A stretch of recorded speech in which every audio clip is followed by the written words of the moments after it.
Bonjour à tous, aujourd'hui l'idée c'est pas de vous faire deviner l'utilisation, le pourquoi de cette boîte mystère, c'est de vous parler technique et de vous montrer comment on peut faire des coupes qui sont délicates en toute sécurité grâce à ces accessoires. Alors ces accessoires, l'idée n'est pas venue n'importe comment. J'ai un pote à Lille, si vous voulez tout savoir, qui est toujours à la recherche de petites infos, sécurité, etc. C'est une vraie mine d'or. Et il se trouve qu'il est copain avec, va savoir qui est là, Patrick, avec la chaîne YouTube que je mets en lien. Et Patrick, il fait des merveilles avec le métal. Vous pouvez reconnaître son petit logo. Si vous n'êtes pas abonné à sa chaîne, allez voir dans la description, allez voir ici en haut. C'est vraiment génial ce qu'il fait. Et donc, Philippe et Patrick se sont mis en quête de fabriquer ce kit qui est vendu dans le commerce et qui va permettre de travailler vraiment en toute sécurité pour réaliser des coupes ici sur le long du trait. Alors, pourquoi cette coupe elle est délicate? Parce qu'on est sur une pièce étroite qu'on fait une coupe qui n'est pas une coupe parallèle. Alors si la pièce est large, c'est simple, on oriente la règle de la table et puis on coupe. Si la coupe est parallèle mais que la pièce est étroite, c'est facile, on se sert du guide parallèle de la scie, mais ici c'est délicat. Je vous propose une petite vidéo avec l'utilisation du guide et les différentes astuces qu'on peut mettre en œuvre dès qu'on est amené à faire ce type de coupe un peu délicate. Allez, c'est parti. Le contenu de la boîte. Au départ, mon pote Philippe l'avait fourni avec 4 contreplaqués de cette dimension. C'est du contreplaqué de boulot bien solide. Et donc à moi d'adapter les rainures, les formes que je voulais pour pouvoir copier le kit du commerce. Alors, je vais justement vous parler de cette première utilisation. Je l'ai adapté après, vous allez voir dans la vidéo. Mais l'idée de départ, c'est de se dire, on place ici la pièce de bois et on vient avec 2 butées serrer la pièce. Donc on n'a plus ici qu'à immobiliser sur le chariot et à serrer les pièces. Ça marche déjà très bien, mais il y a moyen de faire beaucoup mieux, d'être plus précis et de faire dans le répétitif. Alors je mets tout en place. Le petit lardon vient se glisser.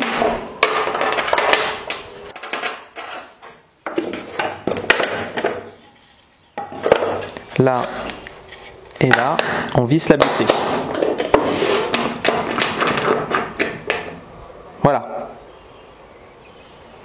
ça c'est en place, une première butée.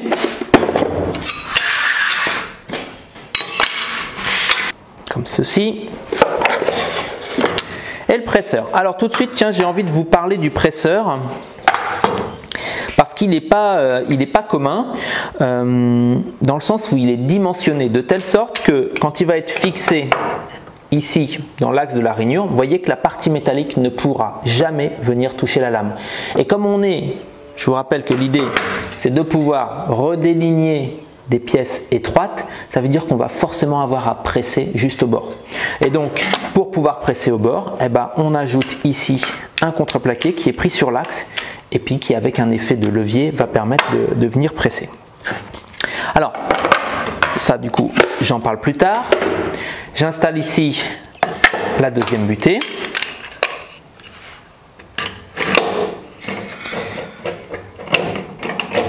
Hop.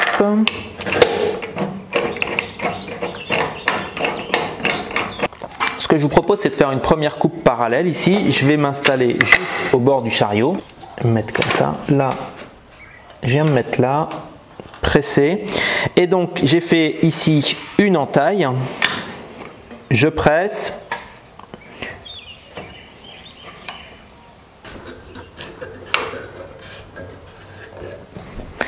J'ai une pièce qui est parfaitement maintenue, qui serait même maintenue sans le presseur.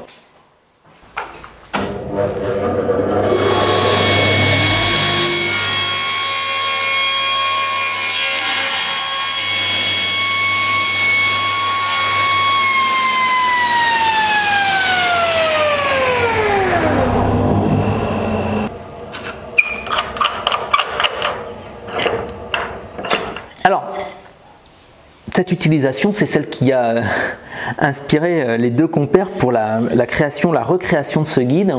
Elle fonctionne très bien, mais je pense qu'il y a moyen d'aller beaucoup plus loin et de retrouver la précision avec l'utilisation de la règle.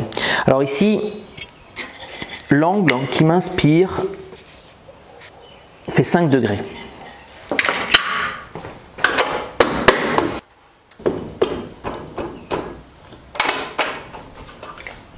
Et jusqu'à présent, lorsque j'avais ce genre de coupe à faire, donc ici on a un angle de dérive de 5 degrés, je refixais sur la règle de la table un guide perpendiculaire.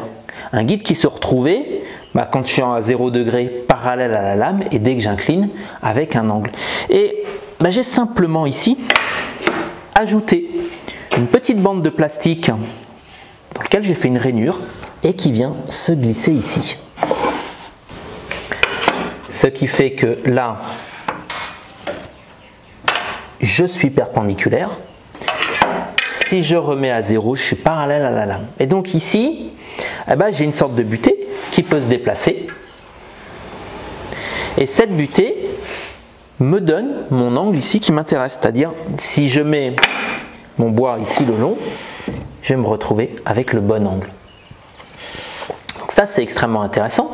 Cette butée, je peux venir la caler grâce aux différentes butées de ma règle et je vais pouvoir fonctionner de la même manière. Alors, du coup, je vais retirer celle-ci de butée du kit. Je vais mettre le presseur.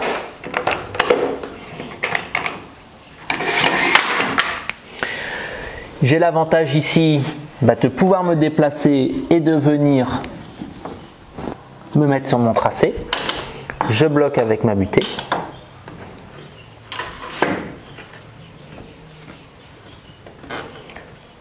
Je vais mettre une pression à l'arrière histoire que la pièce ne recule pas. Hop, j'ajoute cette petite cale, ça sera plus pratique.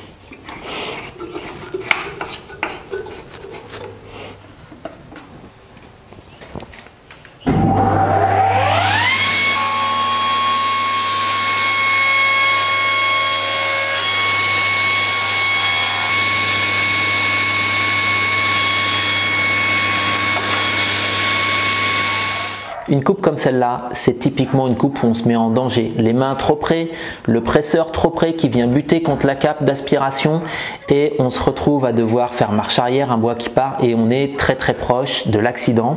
Alors, je vous parle pas souvent de sécurité sur la chaîne parce que je me sens pas très légitime, mais ici avec peu de choses, j'espère vous avoir donné envie de mettre en œuvre ce type de montage.